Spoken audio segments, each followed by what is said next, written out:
बिस्मिल्लाहिर्रहमानिर्रहीम। अस्सलाम वालेकुम। एक भाई ये सवाल करते हैं कि उनके वालिद ने अपनी तमाम ज़रई ज़मीन अपने बेटों को दे दी और जो बेटियां थीं उनको रुपए पैसे दे दिए, यानी गिफ्ट कर दी बेटों को भी और बेटियों को भी। लेकिन अब जो बेटियां हैं वो वालिद की वफ़ात के बाद हमारे गिफ्ट को चैलेंज कर रही हैं, तो इसमें क्या हो सकता है?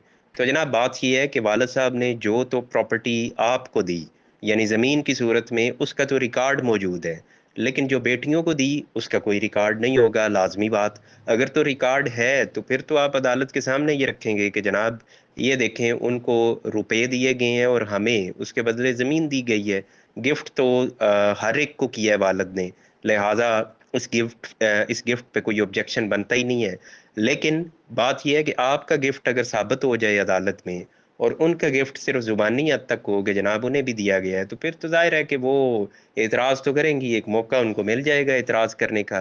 बाकी ये कोई कानून में नहीं लिखा हुआ कि अगर गिफ्ट बेटों को किया गया है तो बेटियों को भी लाज़मी करना है। ये तो चलें एक फेयर डिस्ट्रीब्यूशन के खाते में ज़ाहिर है गिना जाएगा कि बाप ने इक्वली सबको ट्रीट किया है।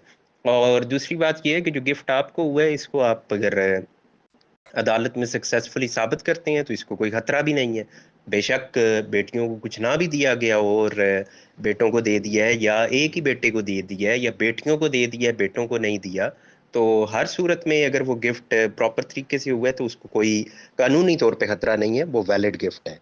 आगे जनाब ये एक भाई पूछते हैं कि चचा, यानी चार पांच चचा हैं तो उनसे जायदाद खरीदी है और कोई ज़ुबानी सिर्फ मुआहदा हुआ है, तहरीर वगैरह नहीं है, कोई रजिस्ट्री नहीं है। तो अब एक चचा जो है वो इनकार कर रहे हैं, तो इसमें हमें क्या करना चाहिए?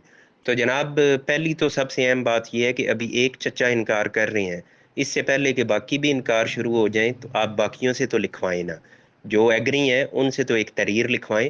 दूसरा इन्होंने कहा कि हम किसी और शहर में हैं जबकि जायदाद जो है वो एक डिफरेंट सिटी में है, तो आप जिस भी शहर में हैं आप एक तहरीर तो उनसे तैयार करवा सकते हैं। तहरीर तैयार करवाएं, उसमें गवाह मौजूद हों, उसमें थंब इम्प्रेशन लगें, उसमें सिग्नेचर वगैरह, और एक अच्छी तहरीर हो जिसमें बाज़ाब्ता तमाम बातें तहरीर में आ जाएं। फिर उसके बाद अगर ये जाते हैं कभी उस एरिया में तो आप जाके रजिस्ट्री करवाएं इनसे।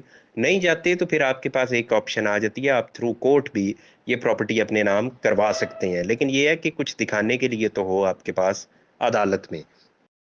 आगे ये भाई पूछते हैं कि 80 साल पहले इनकी नानी अम्मा को जायदाद में हिस्सा नहीं मिला, तो क्या अब वो उसके लिए केस वगैरह कर सकते हैं? तो जनाब केस करने में आप कर सकते हैं, लेकिन ये याद रखें कि पहले 80 साल गुजर गए हैं। 80 साल आप खामोश रहे हैं, अब जब आप अदालतों में जाएंगे ना तो 40 साल अब अदालतें भी लगाएंगी। तो इसलिए अगर 40 साल की तैयारी है तो बिल्कुल जाएं। उसके बाद भी चांस है, मिले या ना मिले इसकी कोई गारंटी नहीं है। इतने सालों के बाद आए तो जितना ज़्यादा डिले हुआ हो उतना आपका चांस कम होता जाता है। आगे जनाब ये भाई एक पूछते हैं, अभी का रिकॉर्ड है और पुराना रिकॉर्ड हमें चाहिए, यानी ज़मीनों का मौजूदा रिकॉर्ड इनके पास अवेलेबल है, पुराना रिकॉर्ड ये तलाश कर रहे हैं, तो फिर तो मसला नहीं है। अगर आपके पास रिकॉर्ड है तो हर 4 साल के बाद नया रिकॉर्ड मुरतब होता है।